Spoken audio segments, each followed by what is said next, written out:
नाशिकच्या पंचवटीत jogging track असलेल्या Shrikrishna garden समोर साकारलाय 7 मजली देवीदास हाईट प्रकल्प। मग येताय ना आजच आपला फ्लॅट बुक करायला देवीदास हाईट्स मध्ये। आमचा मोबाईल क्रमांक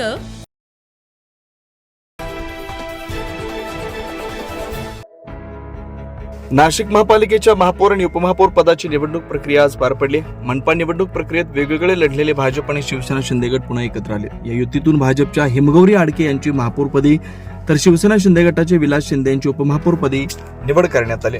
या निवडणूक प्रक्रियेनंतर जलसंपदा व आपत्ती व्यवस्थापन मंत्री तसेच कुंभमेळा मंत्री गिरीश महाजन यांनी भाजप माध्यमांशी संवाद साधताना उत्तर महाराष्ट्र हा भाजपाचा बालेकिल्ला असून भाजपला इथं स्पष्ट बहुमत मिळाल्याचा दावा केला। तसेच काल मुख्यमंत्री आणि उपमुख्यमंत्री यांच्यात चर्चा झाली असून दोघे आज सत्तेत आले असल्याचं मंत्री महाजन यांनी सांगितलंय। आधीच सांगितलं आमची भूमिका पक्षाची हीच आहे। आमचे रवींद्र चव्हाण आहेत, त्यांची भूमिका आहे माननीय मुख्यमंत्री मोदींची माझं बोलायला, पण आम्ही MIM बरोबर कदापि जाणार नाही, जाऊ शकत नाही। त्यांनी आम्हाला महापौर करायचं म्हटलं, असे प्रस्ताव आले तरी सुद्धा आम्ही त्या ठिकाणी जाणार नाही।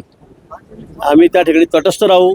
आम्ही कुठल्याही अजून एक दुसरी इस्लामिक पार्टी आहे, आम्ही त्याच्याबरोबरही नाही आणि आम्ही MIM बरोबर जाणार नाही। शिवसेनेचा प्रस्ताव आपण फेटाळताय, मालेगाव मधून आलेला शिवसेनेचा प्रस्ताव आपण फेटाळला नाही, असा कुठला प्रस्ताव नाही आहे। पण आम्ही पुन्हा सांगतो, आम्ही वेळेप्रसंगी तटस्थ राहू, पण MIM बरोबर जाणं कदापि शक्य नाही, आम्हाला कदापि शक्य नाही। नाशिक महानगरपालिकेत सत्ता देत नाही म्हणून निवडणुका स्वतंत्र लढवल्या, भाजप सन्मानपूर्वक वागणूक देत नाही हे कारण ते शिवसेनेने स्वतंत्र निवडणूक लढवल्या। महाराष्ट्रात काय झालं की आज भाजपला सन्मानपूर्वकचा विषय नाहीये।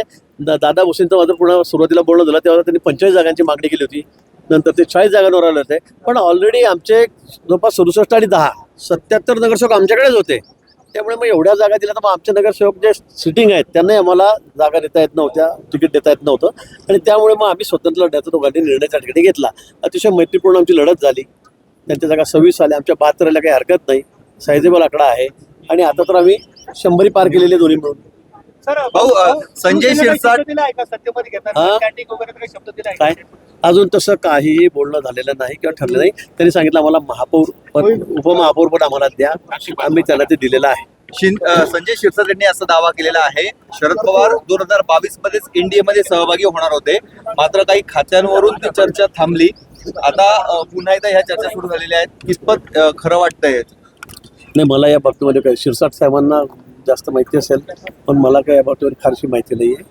काहीतरी काय बोलत नाशिक महानगरपालिकेतली पण मला एक निश्चित माहिती आहे की ज्यावेळेला अजितदादांचा शपथविधी झाला त्यावेळेला शरद पवार साहेबांची बोलणं झालेला होता।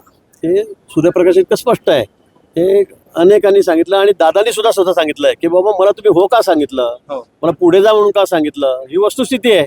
त्यावेळेला मी त्या ठिकाणी लांबून होतो की मी चर्चेत एवढा मोठा नेता नाहीये, पण लांबून मी त्या ठिकाणी होतो। पण त्यावेळेला एक खरं आहे की अजितदादांना सुद्धा पवार साहेबांनीच पाठवलेलं होतं, त्यांनी सुद्धा मान्य केलं होतं।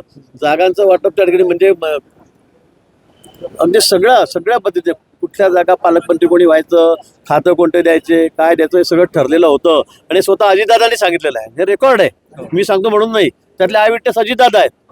त्यामुळे त्यांनी सांगितलेलं होतं, आमच्या वरिष्ठांची पवार साहेबांचं बोलणं झालेलं होतं, पण पंतप्रधान आल्यानंतर लगेच त्यांनी नाही सांगितलं। आपण सगळं तिथं बघितलेलं आहे।